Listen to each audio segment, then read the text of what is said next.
And welcome back to Dark Side of the Mic, and today we're going to do a quick comparison between the Sennheiser MKE400 and the Rode VideoMic Go 2. Both on-camera shotgun mics, but I think both are very flexible for travel and a range of other applications. So through the course of this comparison, we'll jump back and forth between them, try to explain the differences, and I'll give you my thoughts on which one I think is best. So initially we're recording using their analog outputs, that's the 3.5mm connections, and we're recording into the Rode AI Micro, really small interface, and into my Mac. Now the AI Micro is one of the few devices that allows independent gain control for 3.5mm sources, so I can set the levels of each mic separately. I didn't want to use Phantom Power XLR adapters for this, since the VideoMic Go 2 would require one that downconverts 48V Phantom to plug-in power. And the couple of adapters that I have that do that, I think add additional noise to the recordings. So using this setup then, I recorded a Cinewave sweep of each mic in REW, and these are the results on the screen now. For those of you that don't know, a Cinewave sweep will give us a frequency response reading of each mic that will help us characterize how each one sounds. And while this is by no means an overly scientific or accurate approach, given the limitations of my room, the speakers I'm using, although they have been EQ'd, I do find that the results I'm getting using this method gets pretty close to the published manufacturer responses in most cases. And as you can see, the MKE400 has a much larger presence boost in the high end, which I think makes it sound much more open, airy, articulate, even a bit more musical, I think. Meanwhile, the VideoMic Go 2 shows a much flatter response overall, and you certainly can hear that. It's not as articulate, it feels much drier and focused in that way.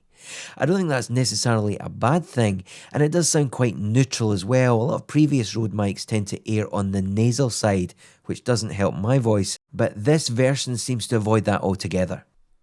Now, one of the main features over the Sennheiser is that the Rode mic can be connected directly via USB, and with that you get access to some EQ and processing options via the Rode Central app on either your computer or your mobile device. So there's some low cut filter options and there's a high frequency presence boost. Now, I'm not going to bother with the low cuts, I would really use those at the point of capture, but throughout this section of the recording I've engaged the high frequency presence boost, which I think gives the mic a little bit more articulation and saturation in the high end, and as you can see on the adjusted Cinewave sweep here, it's not quite to the same level of the MKE400, but it does allow your voice to cut through that little bit more if you're not going to be doing any EQ afterwards. Shame on you. However, this feature is only available through the digital USB connection, so if you're intent on using the mic into a camera or another 3.5mm input, the mic will revert back to the stock flat response. Okay, so moving on to some final thoughts then. I'm not going to go into noise or off-axis rejection or anything like that. I think they both perform similarly and adequately in that regard. Instead, what I want to focus on is the sound and the use case scenario. Okay, for me, the Sennheiser, which is the more expensive mic, it should be noted, is the better sounding one, and I really enjoy how open and how it cuts through just out the box. It also has a far superior SPL rating, sound pressure level rating, of 132 dB against the Rode's 110.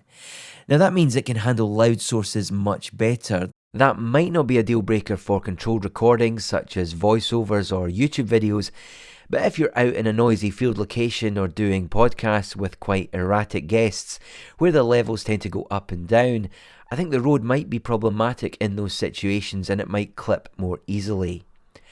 I don't think recording into a mobile phone is much different on either mic. One will require a lightning adapter or equivalent dongle, and the other uses a direct connection. The ease of use and the results are pretty much the same. That's no big deal either way to me.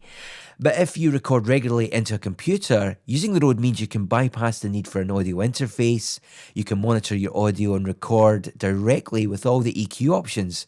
So that's a great streamlined solution for that. And I also think it's a really nice sound. It's very neutral and very EQable afterwards. For me, it just doesn't have the sparkle of the MKE400. Okay, that's it for this week. Take care, and we'll see you next time.